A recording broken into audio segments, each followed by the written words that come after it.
আসেন, মাল খায় কালারে, ভাবি যাচ্ছে পার্লারে, আপনারা কেন জঙ্গলে? আসেন আমের গাড়িতে, আম কেনেন। ভাই ভাই ভাই, হ্যাঁ ভাই। আপনার ডায়লগটা তো আমার ভালোই লাগলো অনেক। হ্যাঁ ভাই কোথা থেকে আসছিলেন? আমার বাড়িটা হচ্ছে পাবনা ভাই, আমি গাজীপুরে আম বিক্রি করি। হ্যাঁ গাজীপুরে আম বিক্রি করি, আমার বাড়িটা পাবনা। ভাই, আমি ইন্ডিয়াতে যাবার লইছিলাম, আপনার আমের গাড়ি দেখে আপনার ডায়লগ দেখে আমি পাগল হয়ে গেছি ভাই। এই ডায়লগটা আপনি কোন দিকে শিখছেন? ডাইরেক্টটা আম বেচতে বেচতে শিখছি, ঠিক আছে ভাই। ভাই আমি তো সারাদিন দেখি অনেক ব্যবসায়ী আছে, সারাদিন 5 ক্যারেট আম বেচতে পারেন না, আপনি কেমনে বেচতে পারেন? এনে মোট 20 ক্যারেট আম আছে বড় ভাই, 20 ক্যারেট আম আছে।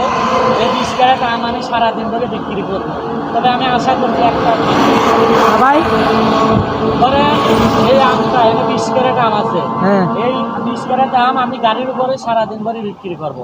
সারাদিন? কারণ কি, হ্যাঁ, আমার আম মানুষ 10 কেজি খাইয়াই ফেলাবি, কারণ আছে খাই, তাও আমার লস নাই। ধরেন 20 ক্যারেট আমে অর্থাৎ 12 মন আম আছে। হ্যাঁ হ্যাঁ মনে যদি 300 টাকা কামাই করি, হ্যাঁ। 3 বারেন 3600 টাকা, হ্যাঁ। ঠিক আছে। 3600 ভিতরে 600 টাকা মানুষ খাইয়া যায়, কিন্তু আমার ওটা সাবজেক্ট না, কিন্তু আমার যেটা সেটা আছে।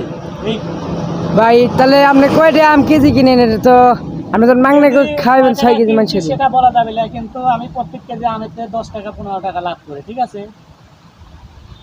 তে ভাই, হ্যাঁ, তে আপনি থাকুন ভাই, আমি যাই, আমার আবার টাইম হয়ে গেছে। কয় ক্যারেট আম নিয়েছে? 20 টাকা সরে যাবো। টাকা সরে যাবেন? জি আচ্ছা আচ্ছা ভাই, ভাই, রাখেন।